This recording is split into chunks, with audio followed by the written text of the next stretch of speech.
Mesdames et messieurs, bonjour et bienvenue. Ce problème est posé dans les Olympiades allemandes. Voyons comment les résoudre de la manière la plus simple.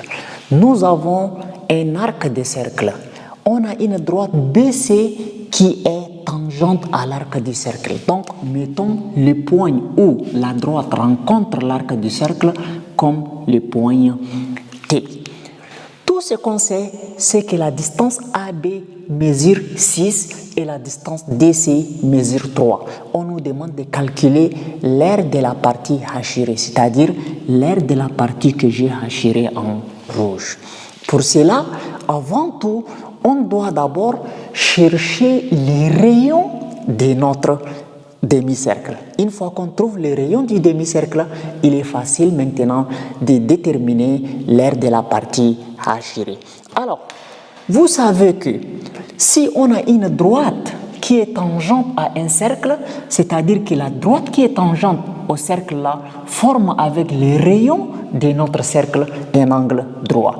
N'oubliez pas aussi que OA, c'est les rayons aussi de notre demi-cercle et OD aussi est les rayons de notre demi-cercle. Donc, laissez-moi tracer la distance OT qui est les rayons et qui va être perpendiculaire à CB.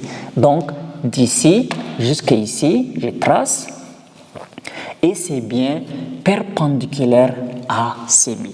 Alors, on va chercher à former des triangles à partir de cette droite OT. Donc, on va former un triangle de ce côté et un autre triangle de l'autre côté. Donc, projetons le point A qui est ici sur la droite OT. Donc, on va faire une projection orthogonale sur la droite OT. Donc, faisons une ligne, pas une projection, il n'y a pas de problème. Alors, ces points-là, je vais les nommer les points A'. Donc, ça, d'ici jusqu'à ici, ça va être A'. Et vous savez que OT, c'est les rayons. Et ici, de A jusqu'à B, ça mesure 6. Donc, c'est-à-dire que A' jusqu'à T aussi, ça mesure 6. Comme A' jusqu'à T, ça mesure 6. Et de O jusqu'à T, ça fait les rayons, c'est-à-dire ce qui reste à côté ici, c'est R-6, c'est-à-dire les rayons moins 6. Si vous avez une distance comme ça, O ici, A' ici et T ici, on sait que O, A', quand vous prenez de O jusqu'à A', plus de A' jusqu'à T, voilà, le tout ça fait quoi? Ça fait OT, n'est-ce pas? Donc, OA' plus A'T c'est 6, qui est égal à OT. De O jusqu'à T, on a dit que c'est les rayons, qui est égal à R. Donc, quand on va tirer OA' est égal à R moins 6, n'est-ce pas? Donc, ce côté OA' là, ça mesure R moins 6. Alors, maintenant, faisons la même chose, c'est-à-dire projetons le point D aussi sur la droite OT. Donc ici, je vais l'écrire par ici, le 6. Donc, on va faire la projection bien perpendiculaire. Ok, donc là, la distance, on sait que DC, ça fait 3, donc c'est-à-dire ici aussi, ça fait 3. Et là, maintenant, de O jusqu'à T, vous savez que ça donne les rayons. Donc, ce qui reste de O jusqu'à D', donc je vais noter ici D', ici c'est D'. Donc, le triangle ici c'est ODD'. Donc, de O jusqu'à D' là, ça fait rayon moins 3. De la même manière, quand je prends OA', OD' autant pour moi, OD' plus D',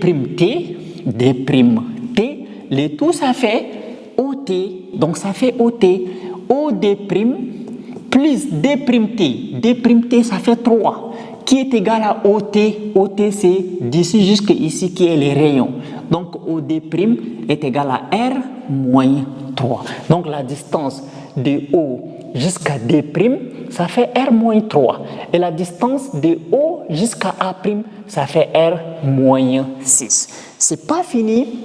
Alors, il nous reste aussi à retrouver la distance DD' dans les triangles ODD'. Et il nous reste aussi à retrouver la distance AA' dans les triangles OA'. Alors, qu'est-ce que nous allons faire? Nous allons beaucoup jouer sur les angles maintenant. Supposons que ici, notre angle qui est là, c'est un angle alpha. Supposons que ici, nous avons un angle de 90 degrés. C'est un angle de 90 degrés même. Et ici, c'est un angle qui est l'angle bêta.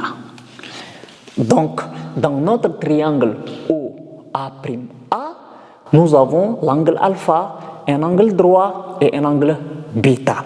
Maintenant, en fonction des angles que nous avons mis ici, nous allons remplir l'autre triangle, c'est-à-dire le triangle ODD'.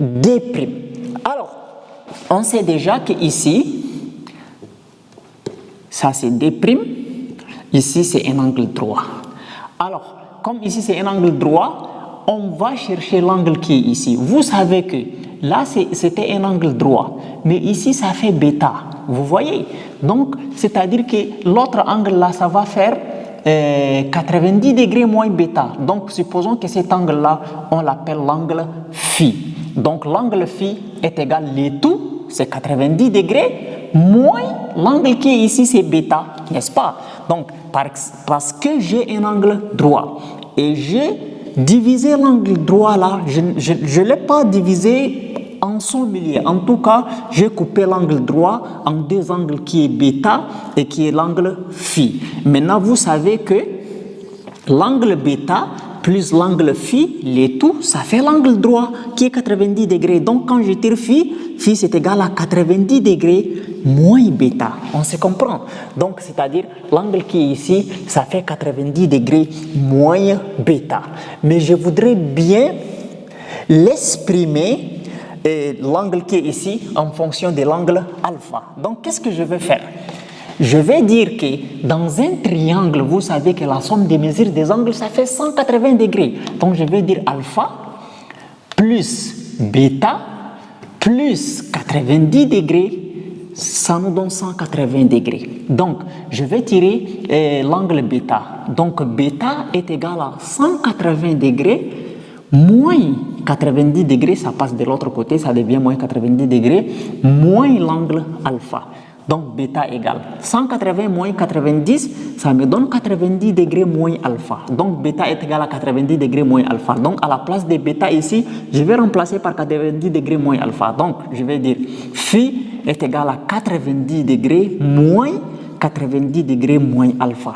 Donc, alpha est égal à 90 degrés moins 90 degrés plus alpha. Donc, 90 degrés vont se simplifier et je vais avoir alpha phi qui est égal à alpha. Donc, c'est-à-dire l'angle phi qui est ici, c'est le même angle qui est alpha. Donc, c'est-à-dire ils ont la même mesure. Donc, ici même, c'est alpha. Bien. Alors, vous savez déjà que quand on a dans un triangle, il y a un angle droit et un autre angle bêta. Et dans un autre triangle, il y a aussi un angle droit et un autre angle qui est bêta. Et qui est alpha autant pour moi, qui est alpha. Donc, c'est-à-dire l'angle qui est ici aussi, ça fait un angle déjà qui est bêta. Parce que si l'angle alpha a la même mesure que l'angle qui est alpha ici, et ici on a un angle de 90 degrés, ici aussi on a un angle de 90 degrés, qui veut dire que l'angle qui reste là, forcément, doit avoir la même mesure que l'angle qui reste ici. Donc, si dans un triangle, deux angles sont des mêmes mesures, forcément le troisième angle aussi va avoir la même mesure que l'autre angle. Donc ça, il n'y a pas de discussion dedans. Bien. Alors, maintenant, nous allons tirer une conclusion très importante à partir d'ici. Quelle est cette conclusion-là? Nous avons deux triangles OA'. Donc, OA'. Et un autre triangle qui est comment? Un autre triangle qui est OD'. N'est-ce pas? Alors, dans le triangle OA', c'est-à-dire notre angle alpha est égal à l'angle alpha de l'autre triangle. Donc, c'est-à-dire ce sont des angles de même mesure. Notre angle bêta, c'est le même angle bêta de l'autre triangle. Alors, notre angle de 90 degrés, c'est-à-dire l'autre triangle a un angle de 90 degrés, le triangle qui est ici aussi a un angle de 90 degrés.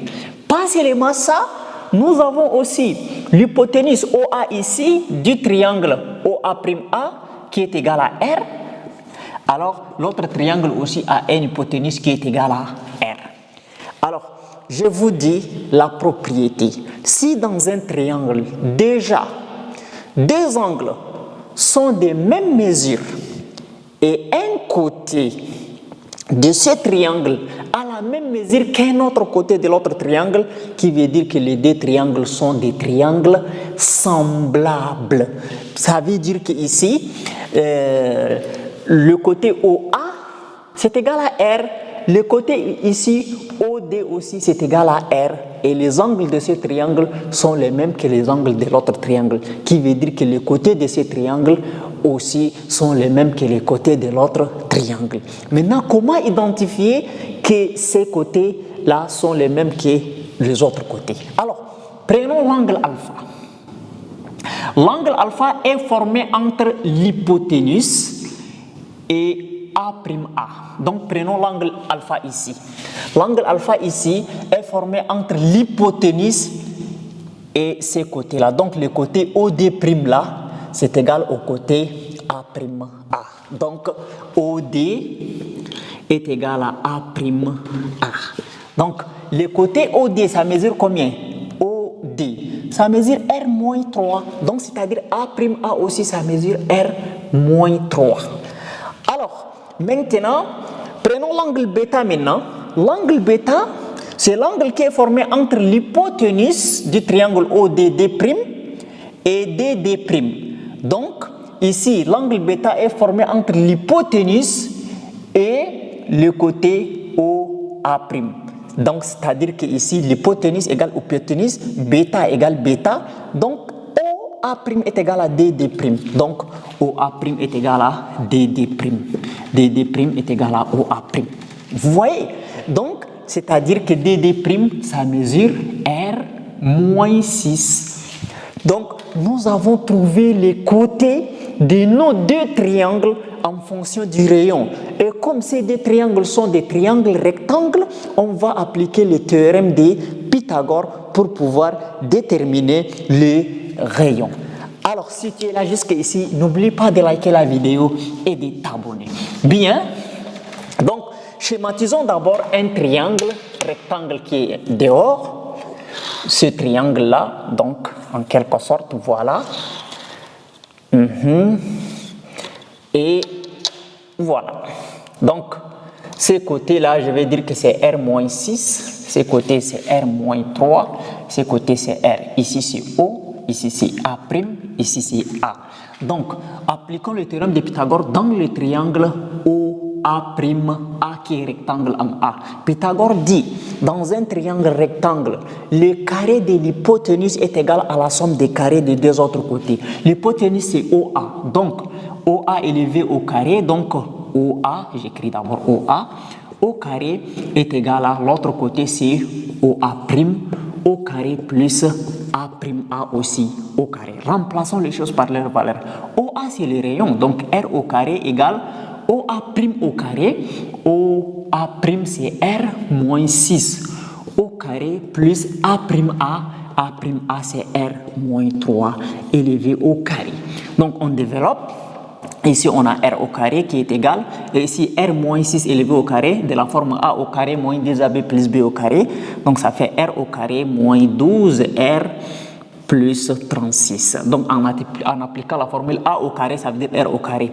Moins 2AB moins 2 de la formule fois A, c'est R fois B, c'est 6. 2 fois R fois 6, ça sonne 12R plus 6 au carré. Moins fois moins, ça fait plus. Donc, plus 6 au carré, ça fait 36. Donc, c'est la même chose ici. Donc, R au carré moins 6R plus 9.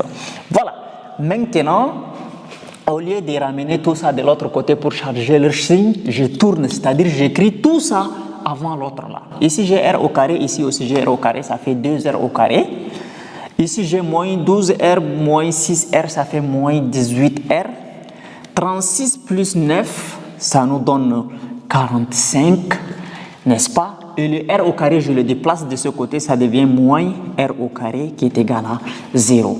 Donc, 2r au carré moins r au carré, ça reste r au carré moins 18r plus 45 qui est égal à 0. Alors, c'est une équation quadratique de second degré qu'on a obtenue. Donc, nous allons résoudre cette équation, pas en utilisant la méthode du discriminant delta, mais nous allons utiliser une technique pour pouvoir factoriser notre équation avant de la résoudre. Alors, je fasse ici. Donc, là, je vais jouer toujours sur ce qu'on appelle le produit. Donc, c'est-à-dire r au carré moins 18r plus 45. Je vais décomposer les 45 de manière à ce que le nombre de produits qui donnent 45 là, quand je fais leur somme là, ça doit me donner 18. Donc, 45 là, c'est 3 fois 15. 45, ça nous donne aussi 9 fois 5. 45, ça donne combien encore? Ça va. Donc, 1 fois 45 aussi. OK. Alors, 3 plus 15. Donc, quand j'obtiens 3 plus 15, ça donne 18. 9 plus 5, ça donne 14. 1 plus 45, ça nous donne 46. Donc, c'est-à-dire parmi les trois décompositions, c'est la décomposition qui me donne 18, c'est 3 plus 15 qui me donne 18, donc c'est-à-dire les 45 là, je les décompose en 3 fois 15, n'est-ce pas? Donc, j'écris ici r au carré moins, et ici, comme les 45, j'écris 3 fois 15, c'est-à-dire que le 18 là, je l'écris moins 3 moins 15, moins 3 r moins 15R. C'est ça qui me donne moins 18R. Alors, je vais prendre 2 AD pour factoriser. Donc, R au carré moins 3R, j'écris R en facteur de R moins 3. C'est ça, R au carré moins 3R, j'ai factorisé. Maintenant, ici, moins 15R plus 3 fois 5. Donc, quand on a moins 15R plus 3 fois 15, alors ici, c'est 15 qui est un facteur commun. Mais quand je prends le 15, c'est-à-dire que là, je ne vais pas pouvoir trouver quelque chose entre parenthèses R moins 3. Donc, si je prends moins 15 en facteur, si je prends moins 15 en facteur, ici, comme c'est négatif, ça devient positif. Et ici, comme c'est positif, ça devient négatif.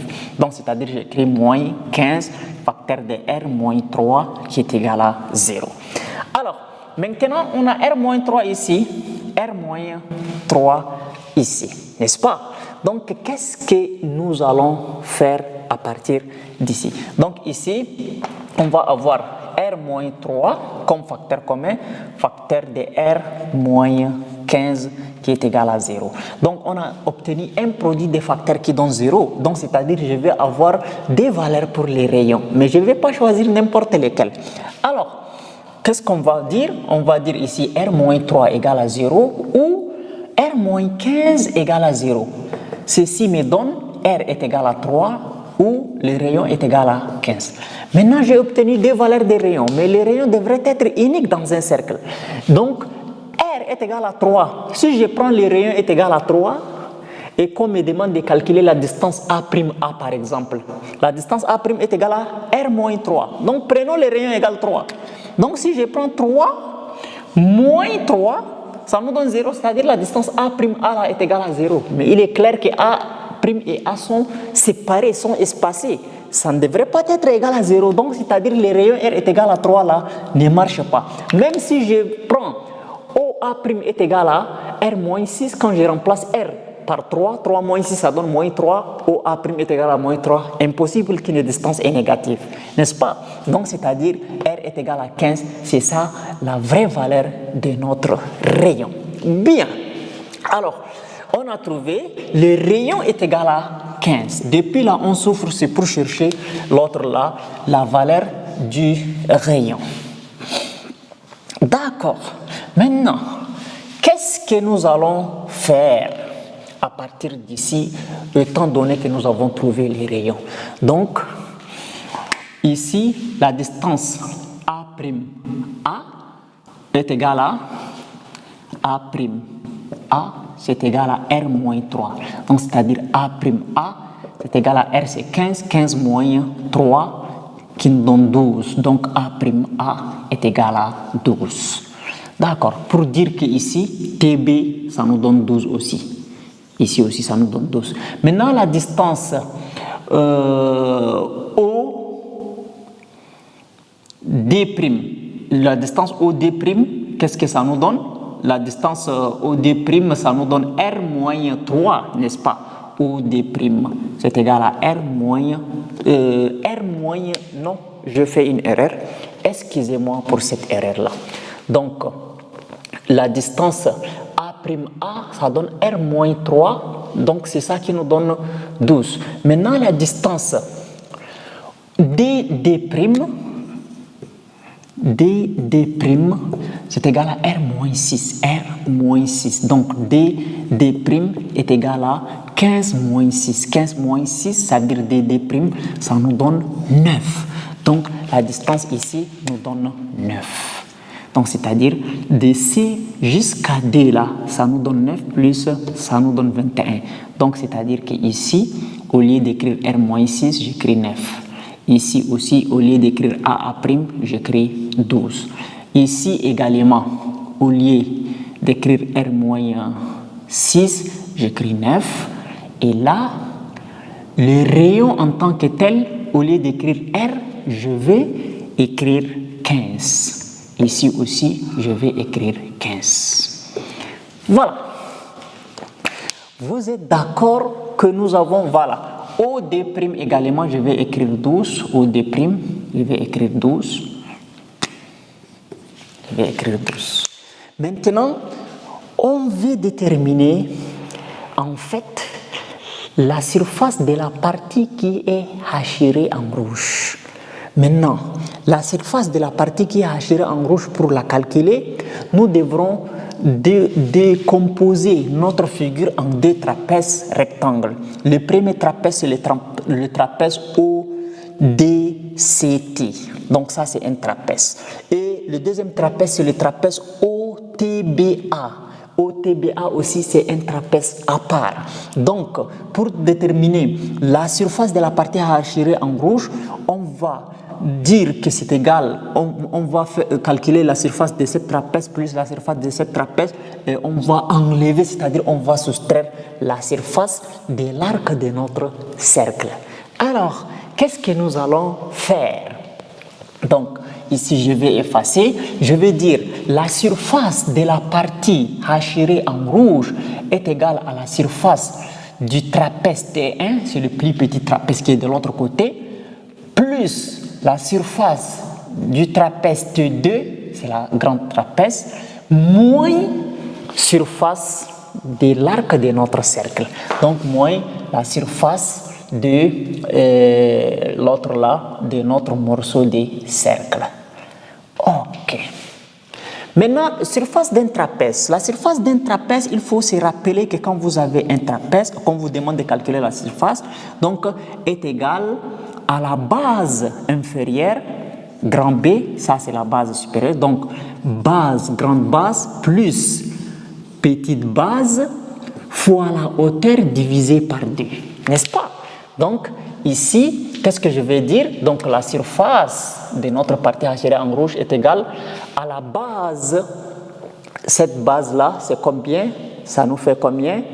Alors, les bases, maintenant, il ne faut pas vraiment confondre les deux bases. Je tiens à vous informer qu'il ne faut pas faire une confusion entre les deux bases. Alors, notre trapèze est comme ça. Trapèze est comme ça. Alors, la base, l'une des bases, c'est la distance qui est ici, OT. Et l'autre base, c'est le 3 qui est ici. Vous voyez? Et la hauteur, c'est la distance qui est ici. On se comprend. Donc, ça c'est la petite base, ça c'est la grande base, et ça c'est la hauteur. On se comprend? Voilà. Donc, la base, notre base ici, c'est la grande base, c'est OT, plus la petite base, c'est DC, voilà, fois la hauteur, c'est T, fois CT, le tout divisé par 2, plus, maintenant, le grand trapèze, c'est-à-dire le trapèze qui est de ce côté. La grande base, c'est OT toujours, plus la petite base, c'est AB. Voilà, fois la hauteur c'est PB. Le tout, on divise par combien? Le tout, on divise par 2. Bien, maintenant, moins quoi? Moins la surface d'un demi-cercle. Donc, la surface d'un morceau de cercle, c'est égal à alpha fois rayon au carré divisé par 2. N'est-ce pas? Moins alpha fois rayon au carré, on divise par 2. D'accord. Alors, maintenant, arrangeons les choses. Ici, nous avons OT. OT, ça fait rayon. Donc, rayon, c'est 15. 15 plus DC. DC, ça fait combien? DC, ça fait 3. Fois CT, c'est 9. Le tout sur 2. Plus OT. OT, c'est toujours 15. Plus AB, c'est 6. Fois TB, c'est 12. Le tout sur 2. Moins alpha. Alpha, c'est-à-dire c'est l'angle qui est ici. Donc notre demi-cercle là, ça a un angle qui est ici, c'est-à-dire un angle droit de pi demi. Pi demi, donc le pi et le d va rejoindre le d qui est au dénominateur, ça fait 4 fois rayon au carré, c'est-à-dire fois 15 au carré. D'accord. Alors qu'est-ce que nous allons faire? Ici on va dire la surface, 15 plus 3 ça nous donne 18, 18 fois 9. Et comme les dénominateurs sont les mêmes, je calcule tout droit. Et ici, 15 plus, ça fait 21 fois 12, le tout sur 2, moins pi fois 15 au carré, le tout sur 4. Donc, ici, je vais prendre une calculatrice pour aller plus vite. 18 fois 9 plus 21 fois 12, on divise par 2. Donc, ça fait 207. Je vais recalculer. 18 fois 9 plus 21 fois 12 divisé par 2. Ça nous donne 207. Donc, surface, ici, ça nous donne 207. Et là, pi fois 15 au carré, ok, on divise par 4. Ça nous donne 176,71. 176,71. Donc, on va avoir 207 moins 167,71, ça fait 30,28. Donc, la surface de la partie hachurée en rouge est égale à 30,28 unités arbitraires. Voilà.